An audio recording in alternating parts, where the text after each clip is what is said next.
আজ আমরা এই ক্লাসে যে বিষয়টি নিয়ে আলোচনা করব সেটি হচ্ছে দশম শ্রেণীর জীবন বিজ্ঞান বিষয়ের যে দ্বিতীয় ইউনিটটি ছিল জীবনের প্রবহমানতা। সেই জীবনের প্রবহমানতা ইউনিটের একটি পার্ট নিয়ে জানবো, সেটি হচ্ছে কোষচক্র অর্থাৎ সেল সাইকেল। এই কোষচক্র টপিকটিতে কি কি বিষয় সম্বন্ধে ধারণা লাভ করব সেটি হচ্ছে, দেখো, প্রথমত জানবো কোষচক্র কি, দ্বিতীয়ত জানবো কোষচক্রের সময়কাল সম্বন্ধে, তৃতীয়ত জানবো কোষচক্রের প্রকারভেদগুলি কি কি রয়েছে। এছাড়া এই কোষচক্র নিয়ন্ত্রণে চেক পয়েন্টের কি কি ভূমিকা পালন করে থাকে সেই চেক পয়েন্ট সম্বন্ধে জানবো, আর জানবো কোষচক্রের গুরুত্ব কি কি রয়েছে। তাহলে চলো কথা না বাড়িয়ে ভিডিওটি শুরু করা যাক। Hello everyone, how are you all? I hope everybody is well. Hi, this is Sushant and welcome to our YouTube channel study door. এরপর আমরা দেখে নেব যে কোষ চক্র বলতে আমরা কি বুঝি, অর্থাৎ সেল সাইকেল বলতে আমরা কি বুঝি। যখন একটি কোষ বিভাজন হওয়ার পর, তাহলে দেখো একটি কোষ বিভাজন হওয়ার পর, কোষ বিভাজন আমরা কাকে বলবো?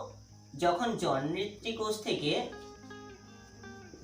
কোষ থেকে যখন অপত্য কোষের সৃষ্টি হয় তখন তাকে বলবো আমরা কোষ বিভাজন। এই জনৃত্য কোষ থেকে অপত্য কোষ সৃষ্টি হওয়াকে বলছি কোষ বিভাজন। যখন একটি কোষ বিভাজন হওয়ার পর পরবর্তী আবার কোষ বিভাজন শুরুর আগে পর্যন্ত কোষের মধ্যে যেসব পরিবর্তন ও ঘটনাবলী চক্রাকারে ঘটে থাকে তখন আমরা সেই চক্রাকার পথটিকে বলবো কোষ চক্র। তারপর আমরা দেখব কোষ চক্রের সময়কাল।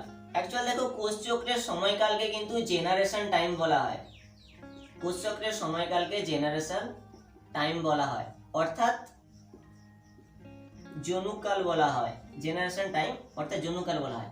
এবার দেখো, এই যে কোষ চক্রের সময়টা সব কোষে কিন্তু সমান সময় লাগে না। যেমন দেখো, মানব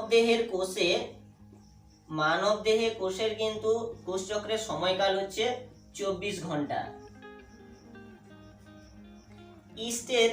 ইস্টের কোষে কিন্তু কোষ চক্রের সময়কাল হচ্ছে 90 মিনিট। এবার দেখো, যে সমস্ত প্রোক্যারিওটিক কোষগুলো আছে, আদি কোষগুলো যেগুলো আছে প্রোক্যারিওটিক, এই প্রোক্যারিওটিক কোষগুলোতে কিন্তু কোষ চক্রের সময়কাল কত? সেটি হচ্ছে 20 থেকে 30 মিনিট। এই কোষ চক্র সম্বন্ধে বিজ্ঞানী হাওয়ার্ড এন্ড পেল্ক 1953 খ্রিস্টাব্দে কিন্তু এই কোষ চক্রের বিশদ বিবরণ কিন্তু বর্ণনা করেছিলেন বিজ্ঞানী হাওয়ার্ড এন্ড পেল্ক 1953 খ্রিস্টাব্দে। এরপর আমরা এই কোষ চক্রের প্রকারভেদগুলো দেখে নেব। এই কোষ চক্রকে কিন্তু সাধারণত দুই ভাগে ভাগ করা হয়েছে। প্রথম দশাকে বলা হচ্ছে ইন্টারফেজ দশা, অর্থাৎ এই দশাকে আবার আই দশা অর্থাৎ ইন্টারফেজ দশা বলা হয়। আরেকটি ভাগ দেখো, সেটিকে বলা হচ্ছে মাইটোটিক দশা, মাইটোটিক ফেজ বা মাইটোটিক দশা। এই দশাকে এম দশা বলা হয় বা এম ফেজ বলা হয়। এরপর দেখো, আমরা ইন্টারফেজের ভাগগুলো দেখে নেব। এই ইন্টারফেজ দশার কিন্তু তিনটি ভাগ রয়েছে। G1 দশা অর্থাৎ প্রথম গ্রোথ দশা, প্রথম বৃদ্ধি দশা। তারপর হচ্ছে এস দশা অর্থাৎ সংশ্লেষ দশা বা সিনথেসিস দশা। আর তৃতীয়ত হচ্ছে G2 বা দ্বিতীয় গ্রোথ দশা, G2 দশা। এই ইন্টারফেজের কিন্তু এই তিনটি ভাগ। তবে দেখো, বেশিরভাগ সময় প্রায় টোটাল কোষ চক্রটা যদি ধরি 100% সময় লাগে, তাহলে কিন্তু এই 100% সময়ের মধ্যে ওই ইন্টারফেজ দশা কিন্তু 90% সময়ে কিন্তু ইন্টারফেজ দশা চলতে থাকে। আর 10% ধরতে গেলে কিন্তু আমাদের মাইটোটিক দশাটা সম্পন্ন হয়। আমরা এই মাইটোটিক দশার ভাগগুলো দেখে নেব। এই মাইটোটিক ফেজকে কিন্তু দুই ভাগে ভাগ করা হয়েছে। এই মাইটোটিক ফেজকে প্রধানত দুই ভাগে ভাগ করা হয়েছে। একটাকে বলা হচ্ছে, দেখো, ক্যারিওকাইনেসিস অর্থাৎ নিউক্লিয়াসের বিভাজন। আরেকটি ভাগ হচ্ছে সাইটোকাইনেসিস অর্থাৎ সাইটোপ্লাজমের বিভাজন, সাইটোকাইনেসিস। তাহলে দেখো, মাইটোটিক ফেজকে দুভাগে ভাগ করা হলো। একটি হচ্ছে নিউক্লিয়াসের বিভাজন অর্থাৎ ক্যারিওকাইনেসিস, আর একটি হচ্ছে সাইটোকাইনেসিস, সাইটোপ্লাজমের বিভাজন। তবে দেখো এই যে কোষচক্রের দুটো ভাগ দেখলাম, ইন্টারফেস দশা আর মাইটোটিক দশা, এখানে কিন্তু কোষচক্রের প্রস্তুতি পর্ব হয়ে থাকে। এখানে কিন্তু কোষচক্র হওয়ার আগে পূর্ব প্রস্তুতি পর্বটা এখানে সম্পন্ন হয়। এখানে কিন্তু কোষ বিভাজন শুরু হয় না, কেবল পূর্ব প্রস্তুতি পর্ব এটা। আর এটা হচ্ছে কিন্তু কোষ বিভাজন দশা। এখানে কিন্তু কোষ বিভাজিত হবে, এখানে জন্মিত কোষ থেকে কিন্তু অপত্য কোষের সৃষ্টি হবে। এখানেই কিন্তু কোষ বিভাজনটা হয় এই দশাতে। কিন্তু এই দশাতে কিন্তু কোষচক্র যে হবে বা কোষ বিভাজন যে হবে তার কিন্তু প্রস্তুতি পর্ব এটা। আর মাইটোটিক দশা হচ্ছে কি কোষ বিভাজন দশা। এরপর দেখো ক্যারিওকাইনেসিস আবার 4টি ভাগ রয়েছে। প্রোফেজ,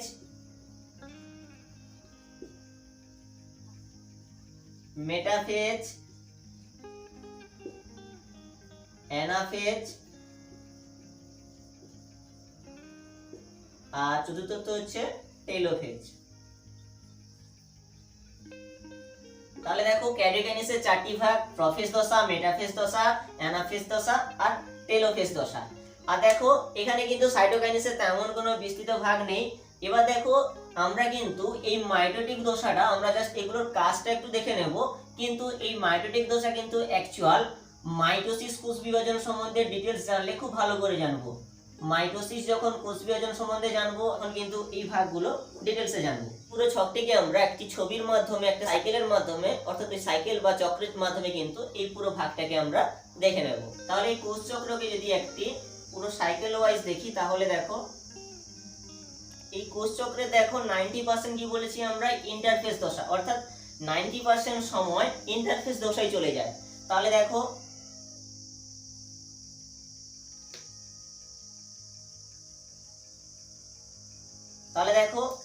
এই 10% এরিয়াটা হচ্ছে কিন্তু আমাদের মাইটোটিক দশা, মাইটোটিক ফেজ। আর এই পুরো 90% এরিয়াটা কি হচ্ছে তাহলে আমাদের ইন্টারফেস দশা, আই ফেজ, অর্থাৎ ইন্টারফেস দশা।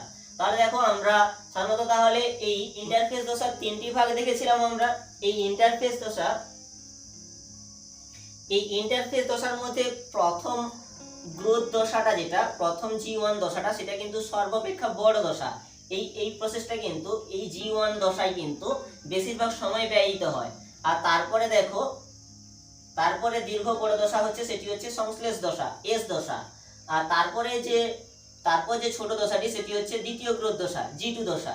দেখো আর এম দশায় তাহলে আমাদের কি কি ছিল? আমাদের ক্যারিওকাইনেসিসের 4টি ভাগ, প্রোফেজ, মেটাফেজ, অ্যানোফেজ আর টেলোফেজ, এই 4টি দশা। প্রোফেজ, মেটাফেজ, অ্যানাফেজ, টেলোফেজ, এই 4টি দশা। আর এই দশাটি হচ্ছে সাইটোকাইনেসিস। তাহলে এই 4টে দশা হলো ক্যারিওকাইনেসিস, আর একটি ভাগ পড়ে থাকছে তাহলে সাইটোকাইনেসিস। ঠিক আছে, এই তাহলে আমাদের মোট এটা হচ্ছে তাহলে কি, এই প্রসেসটা হচ্ছে আমাদের আই দশা, অর্থাৎ ইন্টারফেস দশা। আর তাহলে এইটা পুরো 90%, আর 10% হচ্ছে গিয়ে আমাদের এম দশাটা, এটি 10% হচ্ছে তাহলে। এরপর দেখো আমরা দেখছিলাম মানব দেহের কোষ চক্রের সময়কাল কত? 24 ঘন্টা। ঠিক আছে, এই 24 ঘন্টা, এই 24 ঘন্টার মধ্যে G1 দশায় কিন্তু 10 ঘন্টা সময় চলে যায়। 10 ঘন্টা সময় চলে যায় কোন দশায়? G1 দশায়, যেহেতু এটা বলেছি সর্বাপেক্ষা বড় দশা। তারপরে সংশ্লেষ দশায় সময় চলে যায় 9 ঘন্টা।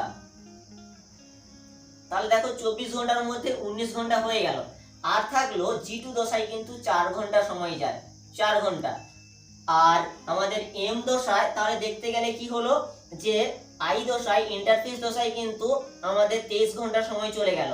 আর যে 1 ঘন্টা পড়ে থাকলো সেটা হচ্ছে এম দশায় 1 ঘন্টা সম্পন্ন হয়। তাহলে কি দেখতে পেলাম আমাদের ইন্টারফেস দশায় তাহলে আমাদের কত গেল? 10 ঘন্টা, 9 ঘন্টা আর 4 ঘন্টা। এটা গেল আমাদের ইন্টারফেস দশার সময়। আর এম দশায় থাকলো কত? সেটি হচ্ছে 1 ঘন্টা। তাহলে হয়ে গেল দেখো 24 ঘন্টা। তাহলে সবচেয়ে বড় সময়টা এটা, যেহেতু ইন্টারফেস দশাটা কিন্তু এই দশায় কিন্তু কোষ বিভাজন হয় না। কোষ বিভাজন ঘটার জন্য প্রস্তুতি পর্ব নেয়, পূর্ব প্রস্তুতি পর্ব কিন্তু এই ইন্টারফেস দশায় সম্পন্ন হয়। এই দশায় তাহলে কি দেখতে পেলাম? সবচেয়ে বেশি সময় ব্যয়িত হয়।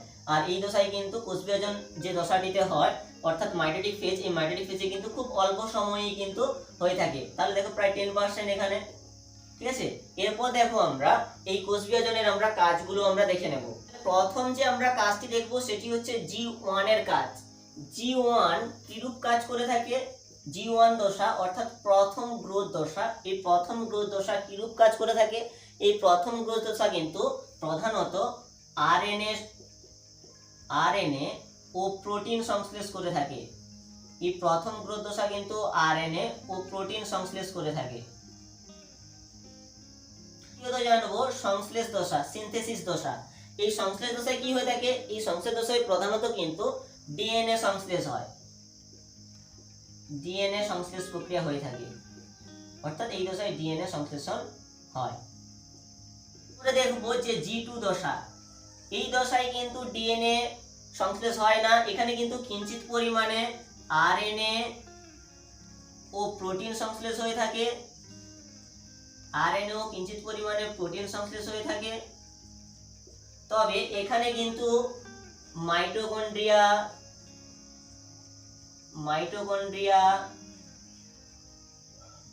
ক্লোরোপ্লাস্ট,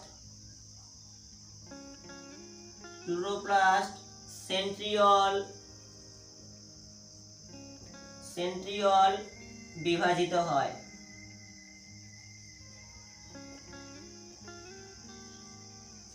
তো এখান থেকে তাহলে G1 এ ফার্স্টে আরএনএ প্রোটিন সংশ্লেষ করবে, তার পরবর্তীতে দশাতে কি হবে না এখানে কিন্তু আমাদের ডিএনএ সংশ্লেষণ ঘটবে এবং G2 দশাতে আরএনএ ও প্রোটিনের সংশ্লেষ ঘটবে। তবে এখানে কিন্তু মাইটোকন্ড্রিয়া, ক্লোরোপ্লাস্ট, সেন্ট্রিওল এগুলো কিন্তু বিভাজিত হয়ে পরবর্তী দশাতে যাবে। তাহলে এখন এখানে কিন্তু আমাদের কোষ বিভাজন শুরু হয়নি, এই প্রসেসটিতে কিন্তু তাহলে কি ঘটছে? এখানে কোষ বিভাজন ঘটার জন্য অর্থাৎ মাইটোটিক ফেজে কোষ বিভাজন ঘটার জন্য এখানে কিন্তু ইন্টারফেজ দশায় পূর্ব প্রস্তুতিগুলো নিচ্ছে, তারপর কিন্তু কোষ বিভাজন কিন্তু প্রসেসটা চালু হবে মাইটোটিক ফেজে। তারপর আমরা এই মাইটোটিক দশার কাজগুলো দেখব। আমরা এই মাইটোটিক দশা একটু আগে বলেছি, এই দশাটি কিন্তু আমাদের মাইটোসিস কোষ বিভাজনে কিন্তু ফুল ডিটেলস ভালো করে জানবো। শুধু এইটুকু জেনে রাখো এই দশায় কিন্তু আমাদের দুটো পদ্ধতি ঘটে থাকছে। তাহলে একটা হচ্ছে ক্যারিওকাইনেসিস, আরেকটি হচ্ছে সাইটোকাইনেসিস। অর্থাৎ প্রথমত আমাদের নিউক্লিয়াসের বিভাজন ঘটবে আর দ্বিতীয়ত হবে সাইটোপ্লাজমের বিভাজন ঘটবে। এই নিউক্লিয়াসের বিভাজন ঘটাকে বলবো আমরা ক্যারিওকাইনেসিস আর সাইটোপ্লাজমের বিভাজনকে বলবো আমরা সাইটোকাইনেসিস।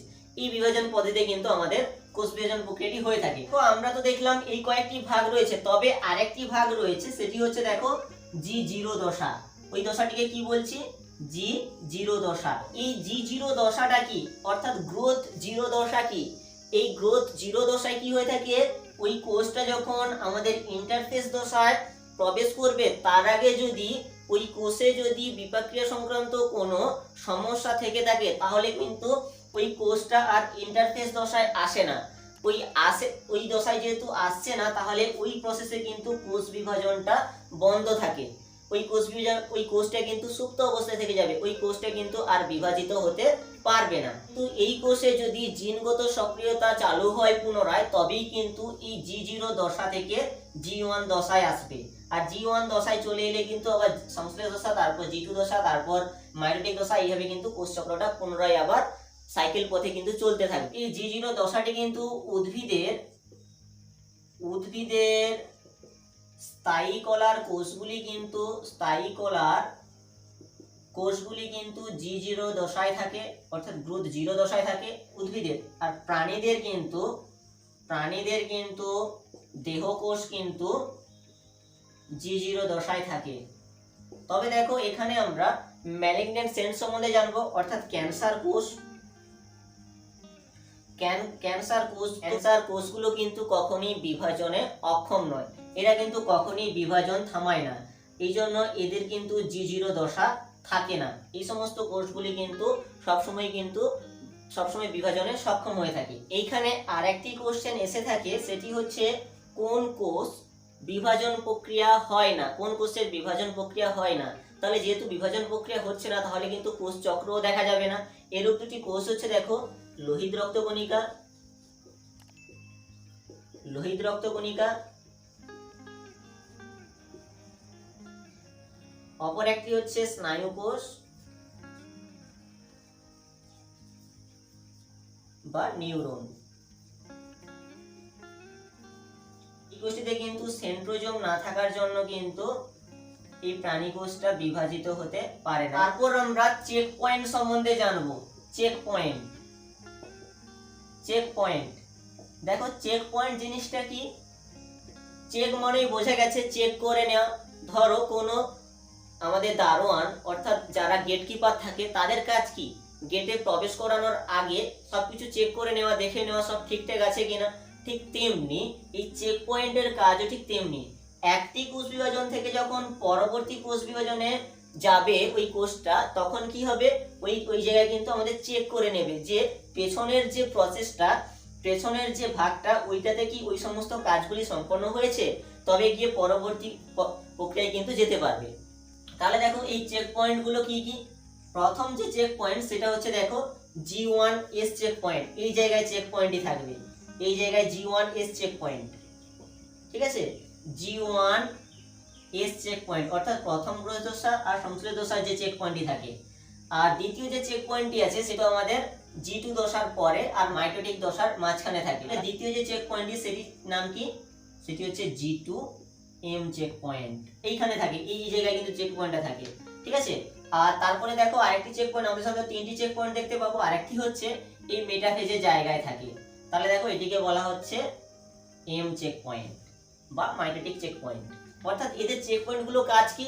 পূর্ববর্তী তাহলে এই প্রক্রিয়াটিতে যদি কিছু সমস্যা থেকে থাকে তাহলে কিন্তু এই জায়গায় চেক করে দেখে নেবে, তবে কি কিন্তু ওই কোষটা পরবর্তী প্রসেসে যেতে পারবে। তার আগে কিন্তু ওই কোষটি যেতে পারবে না। ওই প্রক্রিয়ায় যদি কোনো কিছু অসুবিধা হয়ে থাকে তাহলে কিন্তু ও পরবর্তী প্রসেসে যেতে বাধা প্রদান করবে। এখানে আমাদের G1S চেক পয়েন্ট কি কি চেক করে থাকে? G1S চেক পয়েন্ট কিন্তু প্রথম চেক করে কোষের আকৃতি ঠিকঠাক আছে কিনা, কোষের মধ্যে হরমোন ও পরিপোষকের পরিমাণ ঠিকঠাক আছে কিনা। তৃতীয়ত দেখে এখানে যে সমস্ত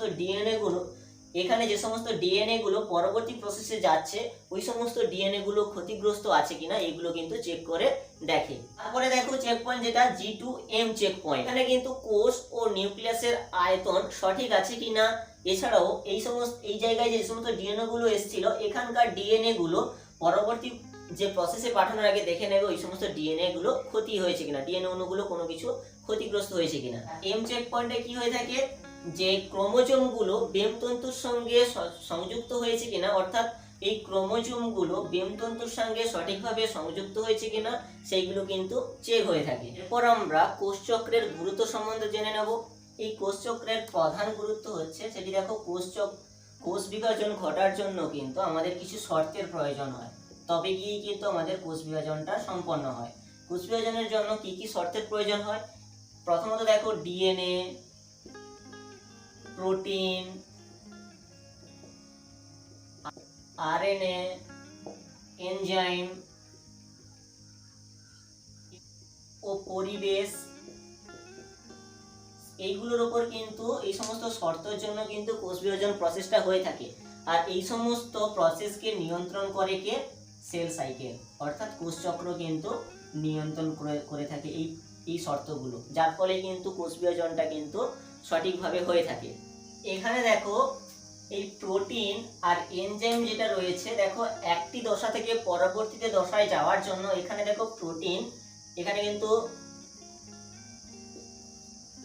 সাইক্লিন প্রোটিন সহায়তা করে থাকে, আর উৎসেচক যেটা করে থাকে সেটি হচ্ছে সিডিকে এনজাইম। তাহলে দেখো এখানে কিন্তু সাইক্লিন ডিপেন্ডেন্ট কাইনেজ এনজাইম কিন্তু সহযোগিতা করে থাকে এক দশা থেকে পরবর্তী দশাতে যাওয়ার জন্য। হচ্ছে গুরুত্ব সম্বন্ধে জানবো সেটি হচ্ছে চেক পয়েন্ট নিয়ে। আমরা যে চেক পয়েন্টগুলো দেখেছিলাম কোষচক্রের, ওই সমস্ত চেক পয়েন্ট যদি কোনো কারণে নষ্ট হয়ে যায় তাহলে কিন্তু ওই চেক পয়েন্টের নষ্টের জন্যই কিন্তু অনিয়ন্ত্রিত বিভাজন পদ্ধতি দেখা যাবে, যার ফলেই কিন্তু আমাদের ক্যান্সার কোষের কিন্তু উদ্ভব ঘটবে। অর্থাৎ ক্যান্সার কোষ অর্থাৎ ম্যালিগনেন্ট কোষগুলো কিন্তু বিভাজনে কিন্তু ব্যাপকভাবে সক্ষম, যার ফলে কিন্তু ওদের যে বিভাজন প্রসেসটা সেটা কিন্তু কখনোই আর থামবে না, যার ফলে ক্যান্সার, টিউমার এগুলো কিন্তু সৃষ্টির সম্ভাবনা বাড়তেই থাকবে। তৃতীয়ত জানবো চক্রের মাধ্যমে নতুন নতুন কোষের সৃষ্টির মাধ্যমে কিন্তু জীবদেহের বৃদ্ধি, ক্ষয়পূরণ এগুলো ঘটে থাকে। ভিডিওটি শেষ অবধি দেখার জন্য অসংখ্য ধন্যবাদ। ভিডিওটা যদি ভালো লেগে থাকে তাহলে প্লিজ লাইক, শেয়ার, কমেন্ট করে পাশে থাকো, এবং চ্যানেলে যদি নতুন হয়ে থাকো তাহলে চ্যানেলের সাবস্ক্রাইব বাটনটি অন করে পাশে থাকা নোটিফিকেশন বেল আইকনটি অন করে দাও, যাতে পরবর্তী ভিডিও নোটিফিকেশন সবার আগে চলে যায়। Thanks for watching.